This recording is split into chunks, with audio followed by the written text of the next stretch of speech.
Hello, thank you for giving me an opportunity to interview with the CodePath. So the first question is, in your 4-minute video, imagine you are in the breakout rooms and a student asks you to answer a question you do not know the answer to. How would you respond to that? I think it is very important for me to accept that I do not know the answer. And I believe that people do not know all the answers in their head. So if I accept that I do not know, then I might be able to help my students in a more different way than giving them some inadequate answer.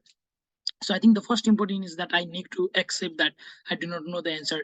And secondly, I have worked as a teaching assistant for the introduction to computer science class previously, and I have observed that whenever a student asks any questions to professor or TAs, and if they are not able to answer their answer to the question of the students, then the students might assume that their question is senseless and it doesn't make sense. So I think it is very important to give credit to the students whenever they ask questions. If I'm not able to give them the answer, so this will actually boost the confidence. So this is something that I can also do.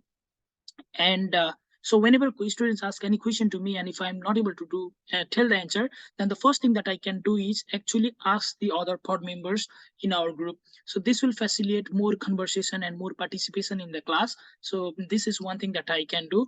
And secondly, if the pod members of the other students doesn't know the answer to the question that are asked by other students, and I know that that answer can be found in any other internet uh, articles or through the slides provided by the code part, then I can direct my students to that slide or the through that internet sources. So that is something that I can also do. And thirdly, if the other students and even myself, I do not know answer to that particular question, so I think I can communicate with my students and tell them that at this point of the time I do not have the answer, and then I will reach out to them whenever I have answer. And I know that CodePath uses a medium such as Slack where I can interact with my students. So whenever I get my answer, I can like communicate with them and then tell them the answer. And at the same point, I will also provide them the resources through which, or like the resources or the articles where I got my answer. So this will make them provide them more information. And lastly, like whenever I provide them the answer, and if it doesn't make sense to them, then I can also encourage my students to come to my office hours such that they can get a more productive and the more useful answer. So these are all the ways where I think if I do not know the answer, then I can might be able to help my students in a more informed way. So thank you. So now I will go through my second question. The second question asks about, you have joined a pod during breakout session and with about 5 students in the room, all the cameras are off, there is no active participation. How do you encourage engagement within your pod and facilitate discussion?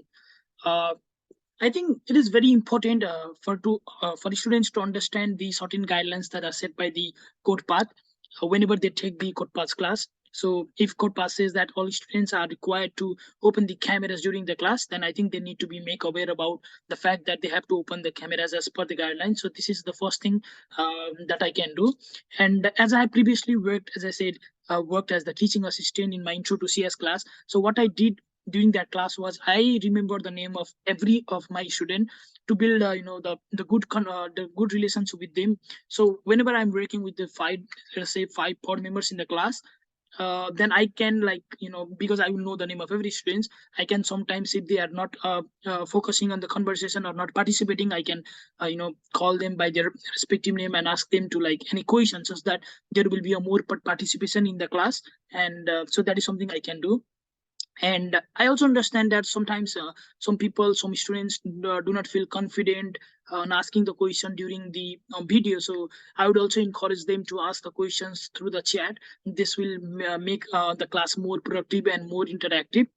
And I also plan to implement the more fun way of asking students to open the cameras. For example, I can ask them to let us, so I can say, let us play the game such as paper scissors rocker, and we know that we need our fingers or hands when we play that game. So students have to open their cameras, like to show their fingers or their hands whenever we play this game. So this might be a very fun way of asking them to indirectly open their cameras. So I can also like try to implement this way of fun way of like asking them to open the answer.